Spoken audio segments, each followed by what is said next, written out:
On an autumn morning in California, the sky was draped in a thin layer of mist, like a gentle veil wrapped around the quiet rooftops. A narrow road meandered toward the edge of the neighborhood, winding past rows of trees with fading leaves, ending at a modest single-story house nestled silently amid a garden of wild daisies in their final bloom.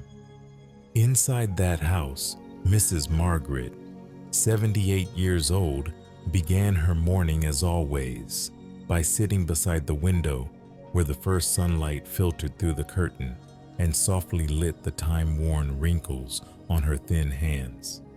Beside the now cool cup of tea lay a handwritten letter, the slanted script neat and careful. It wasn't a letter to her children or grandchildren. It wasn't a note to her doctor or a message for her final days. It was a letter addressed to Oliver, a calico cat who no longer walked this earth. On the table stood a small wooden frame capturing a peaceful moment. The calico cat, with its vivid amber brown eyes, nuzzling her hand, and Margaret smiling. A rare smile since the day her husband passed away. She hesitated as she wrote the final line, her hand trembling slightly. "Wait for me in the afterlife, my darling boy." Then she set the pen down and quietly placed her hand over the photo frame. Outside, golden leaves fell soundlessly. Inside the little house at the end of the road, an aging soul continued living with memories and a love that never truly fades. 6 years ago, autumn had arrived late in California. The chilly breeze had only just begun to slip through the cracks in the doors, turning the maple leaves in the yard a soft yellow instead of fiery red. But inside Margaret's heart, winter had long since begun, ever since that June afternoon when her life partner Harold left this world forever. The house, once merely quiet, had grown cold, literally and emotionally. The armchair on the right side of the tea table no longer held anyone reading the newspaper. The FM radio no longer played promptly at 7 a.m. Margaret still brewed 2 cups of tea every morning out of habit, but one always went cold. Meals had become something to complete, not something to share. Margaret had never had children. That decision once brought her sorrow, but in time, she and Harold learned to love life through each other, through walks along the beach, afternoon piano sessions, and evenings re-watching old movies on DVDs. They had lived fully until only one remained. Life after Harold became a stretch of waiting days. She never said it aloud, but every passing second whispered the same silent question. Will today bring anything new, or will it be just like yesterday, quiet and faded? And then, fate arrived on a Thursday. That afternoon the sky was overcast. It didn't rain, but the wind was strong and relentless. Margaret wrapped another layer of wool around her shoulders, grabbed the trash bag, and slowly stepped toward the backyard where a gray garbage bin stood by the fence. It was a mundane task, but at least it got her out the door. The wind tousled her hair. A dry leaf clung to the hem of her sweater. She didn't notice. Her flat shoes brushed across the damp concrete. As she neared the bin, just a few steps away, she stopped. There was an old cardboard box beside the bin, its lid slightly ajar, as if someone had hastily set it down and walked away. The top was stained with damp marks, and inside, something moved. She leaned down. In the suffocating stillness of the gray afternoon, she heard a faint sound, almost a gasp or a soft whimper. Then, from within the box, a pair of wide eyes met hers. It was a kitten. So small it could fit in 2 hands. Its calico fur was soaked, matted, tiny limbs curled up, body trembling in waves and teetering between life and death. Margaret stood frozen, the world around her blurred. Time slowed down. She slowly knelt, her hands shaking from both the cold and the surge of emotion. She didn't reach in immediately. She just looked, then softly exhaled. "Have you been forgotten by the world too?" The kitten didn't reply. It just blinked once, then struggled to move toward the light, toward her. Something ancient, soft, deeply human stirred inside Margaret, a memory unclear but familiar. Perhaps from when she was 8 and found a broken doll on the roadside. Perhaps from the last time she embraced Harold in the hospital. It was a feeling without a name, yet so deep it could make the heart ache with just a glance. She gently reached into the box. Her fingers touched the wet fur, then the tiny neck of the kitten. It didn't flinch. It didn't cry. It just lay there. But its eyes remained open, following her every movement, as if asking, "Are you going to leave too?" And she didn't leave. Mrs. Margaret brought him inside, wrapping him in an old cotton towel. For the first time in weeks, she turned on the stove to warm up some milk. She carefully placed a small bowl of warm water next to the basket, both for heating and to help regulate his body temperature. The kitten barely moved, but his breathing had steadied. She sat beside him, using a soft cloth to clean each dirty patch of fur. As she wiped, she spoke to him as if he could understand. "Just for now, only a few days. If you get better, we'll see from there." But deep down, she already knew. If the kitten made it through the night, then he would probably belong to her. That night, she sat next to the basket, reading a chapter from an old book. The kitten lay still, but his eyes never left her. As she dozed off in the armchair, something strange happened. The kitten slowly crawled out of the basket, shakily climbed onto her leg, and curled up right on her lap. Margaret opened her eyes and looked down. Her heart warmed. "You chose me before I even had the chance to choose you," she whispered with a smile. The next morning, she named him Oliver because his amber orange eyes reminded her of summer sunsets when she and Harold used to sit hand in hand on the porch, watching the sun dip behind the western oaks. Oliver stayed. He didn't leave, and he didn't need anyone else to adopt him. In the days that followed, the house filled with sounds again. Not voices, but the meows when she entered a room, the soft taps of claws on wooden floors, the clattering of objects as Oliver curiously jumped onto tables. Margaret began to change. She woke up earlier, cooked more, because now there was a tiny little tummy to feed. She started reading the newspaper aloud in the mornings, this time for a tiny pair of ears dozing off on her lap. Oliver grew quickly, bright and lively. But what made Margaret love him wasn't just his cuteness, it was the feeling of being needed. For the first time in years, she felt like she mattered again. And Oliver, though he never spoke a word, did something no one else had been able to do. Not the doctors, not the pastor, not even relatives. He helped bring Margaret back to life. And perhaps, as she once said, "You were left behind, just like me. But we don't need anyone else as long as we have each other." Life with a fragile kitten wasn't the picturesque scene often found in postcards or children's books. It wasn't all lazy afternoons reading by the window with a cat curled on her lap, nor golden light streaming through curtains onto silky fur. For Margaret, those first days living with Oliver felt like entering a quiet battlefield between fragility and resilience, between the fatigue of old age and a responsibility born from love. Even with warmth and food, Oliver remained in critical condition. His tiny body trembled constantly, and the next day, he developed severe diarrhea. The stool was watery, blood-streaked, sometimes mixed with parasites. His once bright eyes dulled, opening and closing as if surrendering. Margaret had never cared for a newborn kitten. She had no internet to search for help and no children around to ask. But what she did have was time, and a heart that, though old, had never stopped loving. Each morning she rose earlier than usual. She no longer needed an alarm. The faintest whimper from the soft towel in the kitchen corner would jolt her awake. Her old legs sometimes wobbled, but she would not let herself fall. She couldn't. The first task, warming the milk, kitten formula kindly bought by a neighbor from the town's pet store. Margaret learned how to mix it just right, not too hot, not too cold. Each feeding, she wrapped Oliver in a towel, sat in her armchair and tilted his head as if cradling a newborn. Oliver rarely finished a full portion. Sometimes he only managed a few drops before gasping for breath. She never rushed. She gently wiped his mouth, then placed him back in his blanket, heart heavy with silence. Next came cleaning, a task that seemed simple but demanded patience and unconditional love. Each time Oliver soiled himself, she would use a warm cloth to clean every strand of fur, every tiny toe.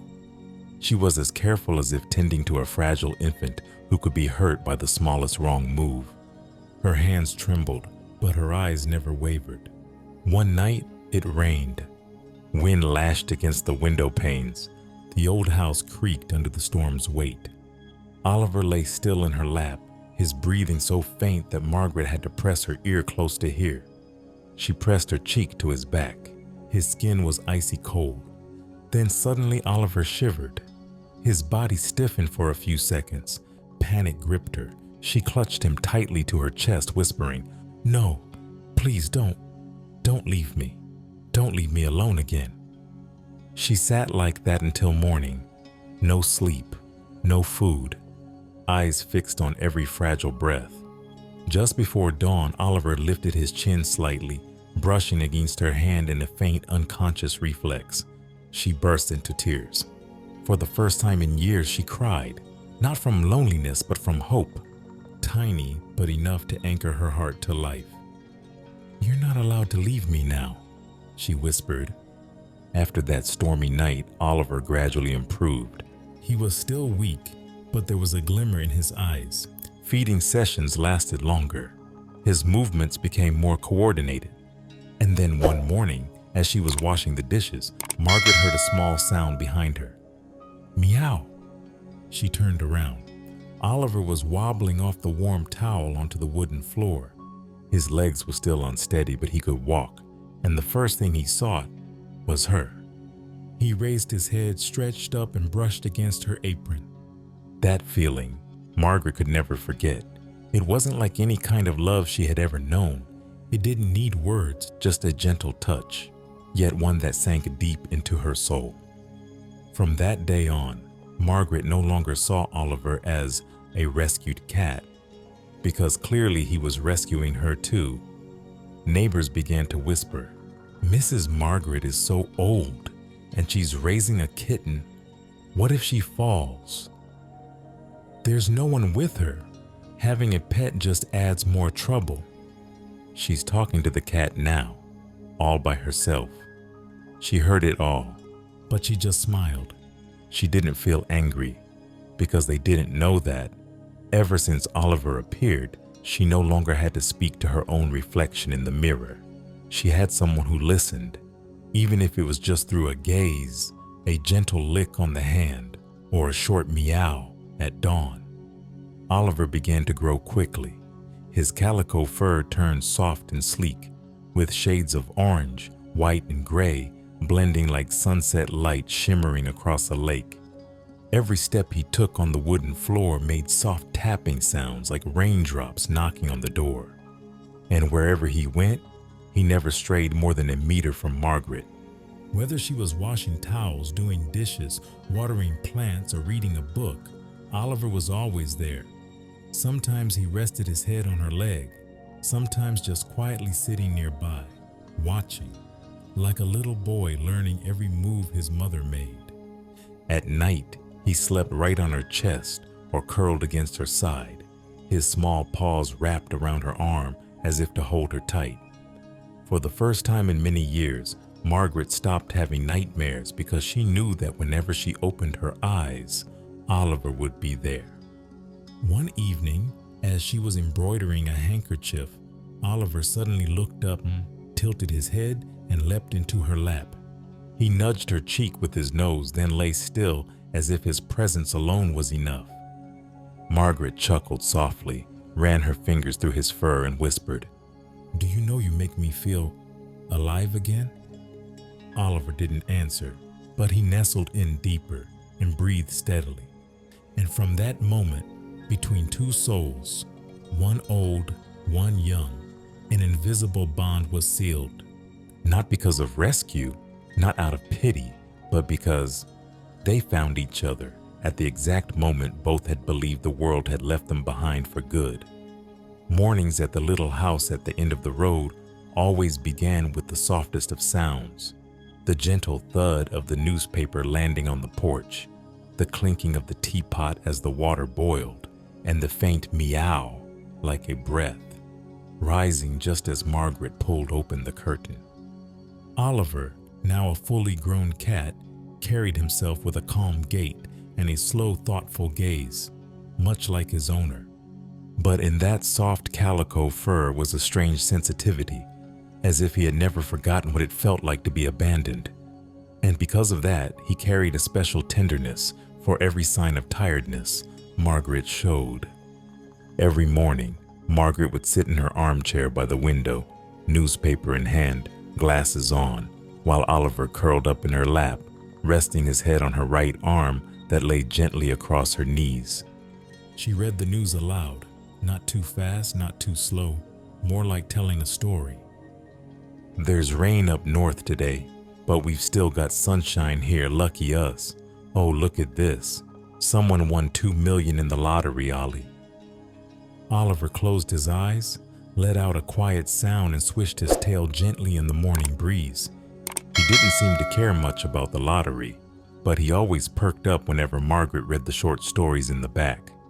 Tales of dogs finding their old owners or stray cats finally adopted.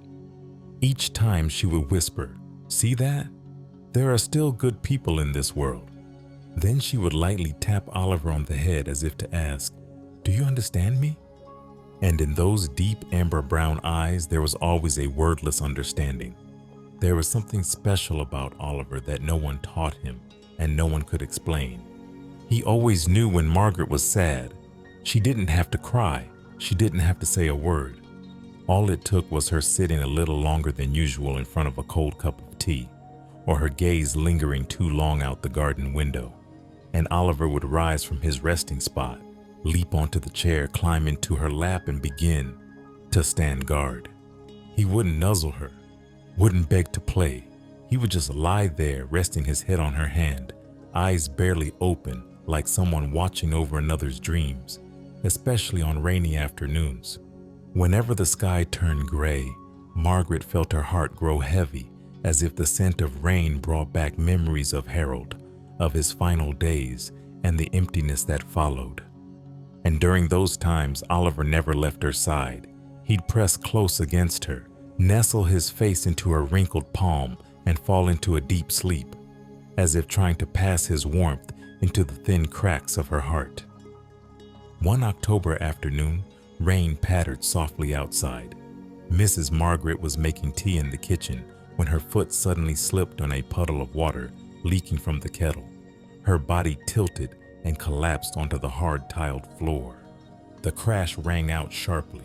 Her knee slammed down hard and her right arm curled in pain. She tried to sit up, but a wave of dizziness swept over her. All she could manage was a faint call. "Oh, Oliver."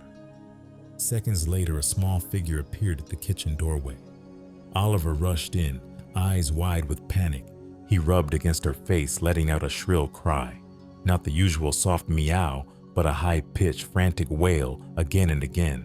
When she weakly whispered, "Mommy can't get up," Oliver darted out of the room. In her half-conscious state, Margaret heard scratching at a door, followed by endless meows echoing from the front porch, faster and louder. Scratch, meow, scratch, meow. Then came the sound of the doorbell. Mrs. Helen, her neighbor, called out, "Margaret, is something wrong? Your cat won't stop crying." That night, Margaret was taken to the hospital with a sprained knee and was fitted with a brace for a week. The doctor said if you'd waited another hour or two, there could have been serious internal bleeding in the joint. Helen later recounted, "I thought the cat just wanted food at first, but he didn't give up. He kept clawing, kept crying. That's when I knew something was wrong."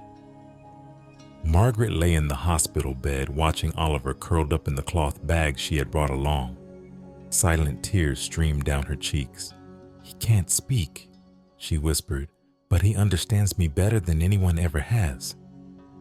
Oliver just closed his eyes and nestled into her palm. Not a word, but every breath he took was a reply. From that day on, Margaret never again questioned whether cats understood humans. She knew. Oliver didn't need to understand every word. He just needed to feel what she felt, and that meant more than any language ever could. They developed their own way of speaking. When she lit a cedarwood scented candle, Oliver knew she was missing Harold. When she sat on the porch too long without saying a word, Oliver would climb onto the table and gently nudge a glass of water toward her, a soft reminder to drink something. And every evening, when she stood silently in front of her husband's photo, Oliver would be right there, never interrupting, but never leaving. Once Margaret came down with a fever. She lay in bed all day, delirious. Oliver didn't eat, didn't sleep. He lay beside her, resting his forehead against hers, as if measuring her temperature in his own way.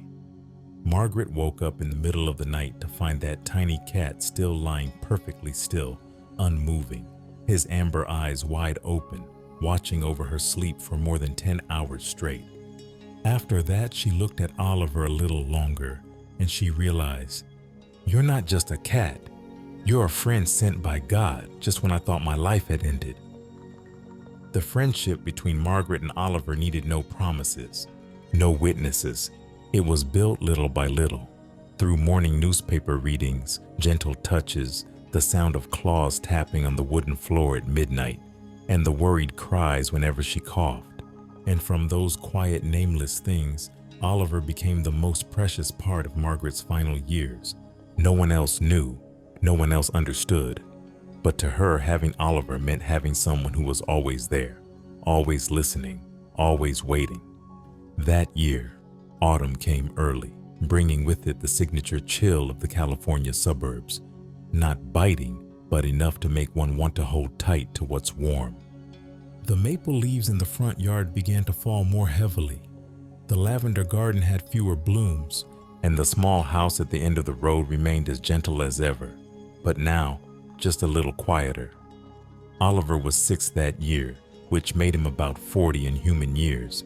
He still followed Margaret on her morning walks, still rested his head on her arm when she read the newspaper, still woke her with a nuzzle as the morning sun filtered through the curtains. But one morning, he didn't get up. Margaret made her tea and turned to the usual basket by the window, the spot where Oliver always waited for her to wake, but it was empty. He didn't come out like he always did. A feeling pricked at her heart like a small needle, not painful but chilling. She found Oliver in the corner of the room, curled up on the old towel she used to warm him with when he was a kitten. He didn't make a sound. He only looked up at her with eyes that no longer shone bright, but were veiled with a mist like a morning fog. The same eyes she saw that very first day in the cardboard box. In the days that followed, Oliver grew weaker. He no longer ran or jumped. He didn't ask for food. Margaret spoon-fed him pureed meat, but he could only lick a few drops. His small head often rested on her shoulder, as if he were clinging to that familiar warmth to keep going. She didn't leave the house, didn't read the paper, didn't write letters. All day she sat beside Oliver, warming him, rubbing his back, reading old poems aloud. Her voice trembled, her vision blurred, but she kept reading, like a final ritual between two once-lost souls who had finally found each other. Sometimes Oliver opened his eyes. He looked at her, silently. No meow was needed, only that gaze which made Mrs. Margaret turn away more than once to wipe her tears. He was saying goodbye. He was giving thanks, and perhaps he was apologizing for having to leave. "You don't need to apologize for anything," she whispered. "Having you was enough, Ollie." On his final night, the wind picked up. Mrs. Margaret didn't sleep. She laid Oliver gently on her chest, arms wrapped around him like cradling a dream. Outside the window, the wind rustled through the trees, sounding like distant voices from a place far away, soft and calm. Mrs. Margaret sang. For the first time in many years, she sang an old lullaby her mother used to sing to her when she was a child. Her voice was hoarse, broken, each word wrapped in breath, but still she sang. Oliver didn't move. but his tiny paw shifted slightly and his chin lifted, brushing gently against her chest, so softly like the wind's touch, as if it were a whispered yes from a child. And when the lullaby ended, Oliver closed his eyes. No sound, no final twitch, just stillness, like falling into a deep sleep, never to wake. Mrs. Margaret cried for hours. Her heart felt hollow, as if a door inside her had closed, silently, gently, but left behind a long echo, a soft, lingering hum. The morning light slowly crept in. Sunlight streamed through the curtains, casting a golden hue, like honey, over Oliver's calico fur. She reached out and gently stroked his head one last time. "You're the most beautiful thing I've had since Harold," she said, eyes still closed. "You won't have to wait long, my dear. I'll come when autumn winds return and the lavender blooms again." Mrs. Margaret buried Oliver beneath the lavender bush by the porch, the spot where he used to lie each afternoon, watching the distant fields. She wrapped him in the old towel and placed beside him a small folded note. To Oliver, "Wait for me, my darling. Love, Margaret." That day she spoke to no one. She simply sat by the photo frame, her hands trembling as she poured tea, but her lips curled into a faint smile. "You've gone, but somehow you're still here." Because every time the wind rustled the curtains, every time she sank into her armchair, it felt as if someone was waiting. No sound, no shadow, just a very real feeling that she was not alone. In a world that never stops spinning, some bonds need no noise, some loves need no language, and some passings are not endings, but a promise made between two souls once forgotten by the world. They had found each other and would meet again. Since the day Oliver left, the little house at the end of the road has been a bit quieter, but never cold. No more familiar morning meows, no silent figure trailing her through every corner of the kitchen. But somewhere in the grains of old wood, in the breeze brushing past the porch, in the faint scent of lavender drifting through the afternoon air, something still lingers, tender, like a living memory.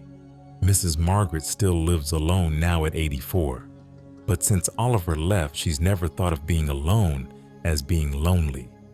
She wakes at 6:30 every morning, warms a cup of chamomile tea, and sits at the writing desk by the window.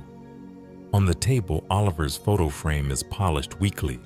Next to it is a small tin box that holds all the letters she's written to him, day after day, month after month. Some are only a few lines long, but enough to keep the feeling alive that he is still with her. There was a half-written letter, still tucked inside a dark brown leather journal, the ink not yet fully dry when it had been interrupted, because she'd been coughing too much that day. Each time she thought of finishing it, she stopped, just staring at the line that trailed off mid-sentence. Yesterday, the garden smelled just like...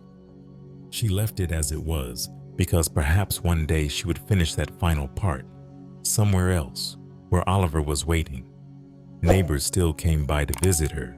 They brought pastries, fruit, and sometimes just stopped in to check if she was doing okay. Many would ask, "You're still sad about the cat? It's been a while." She only smiled, her gentle eyes behind her reading glasses. "I'm not sad. I just miss him. That's different. Sadness is when you've lost something with nothing to replace it. But missing is when you once had something so beautiful." And on one occasion, she added softly, like a quiet confession, "I didn't raise a cat. The cat raised me. He brought me back to life during a time when I thought life had lost all meaning." That sentence left everyone in thoughtful silence, and it was true. Margaret's life hadn't been a grand symphony. She had no fame and no close family left by her side, but that life had once held a love that was complete.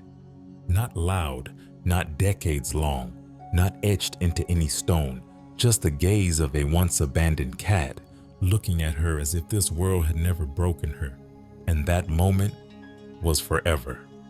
Now, Whenever the wind blew past the old window, Margaret would sit there, hand resting on the weathered photo frame.